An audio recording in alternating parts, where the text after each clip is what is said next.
Kryeministri Edi Rama ka komentuar zhvillimet e fundit politike dhe protestat në vend gjatë mbledhjes së zgjeruar të grupit parlamentar të Partisë Socialiste. Ai deklaroi se Shqipëria është përfshirë në një luftë ideologjike të importuar, duke theksuar se debatet që dominojnë jetën politike nuk pasqyrojnë realitetin e vendit. Një kohë ku algoritmet udhtojnë më shpejt se sa vërtetësia e lajmeve, ku emocionet mbërrinë përpara fakteve dhe ku shumë shpesh perceptimi bëhet e vërteta, ndërsa e vërteta mbetet krejt jetime. Kjo është një histori paralajmëruese, jo për mandatin tim, as për mandatin e kësaj shumice qeverisëse, po për demokracinë në epokën e algoritmit, si dhe për nevojën që ne të parët, me përgjegjësinë e atyre që kanë mandatin të udhëheqin Shqipërinë, ta lexojmë këtë histori sa më drejt, për të qenë të përgatitur sa më mirë, për çfarë vjen më tutje, sepse ky është vetëm fillimi.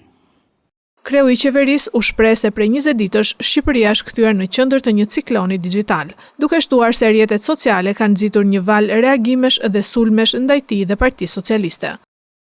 Bota nuk u zgjua prej fatit nartës, po prej emrit të Jared Kushnerit, dhe sigurisht prej hijes së vjerrit tij, të cilin e urrem për vdekje krejt armata globale online që kujtoi se gjeti në bulevardin e Tiranës Waterloon e Donald Trumpit.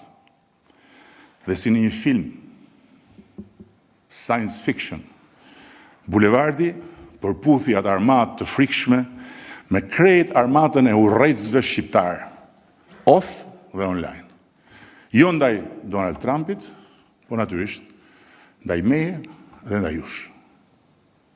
Sipas kryeministrit, protestat e ditëve të fundit ndikohen nga mënyra se si funksionojnë algoritmet e rrjeteve sociale, të cilët sipas tij favorizojnë përplasjen dhe jo qetësinë apo arsyen.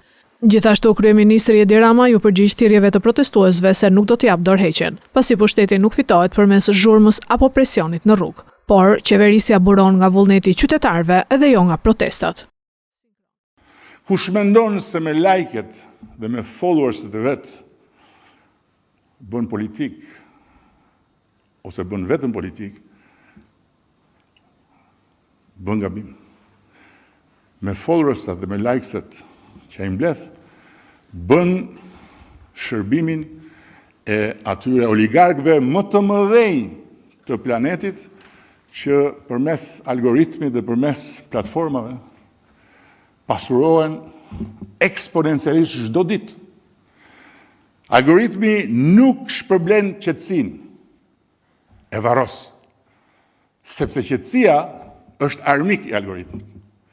Algoritmi nuk i shpërblen nuancat, i fsheh, sepse nuancat janë kundërshtare të algoritmit. Algoritmi nuk e do arsyen. Deklaratat e kryeministrit u bën në kuadër të analizës së situatës politike në mbledhjen e grupit parlamentar të Partisë Socialiste.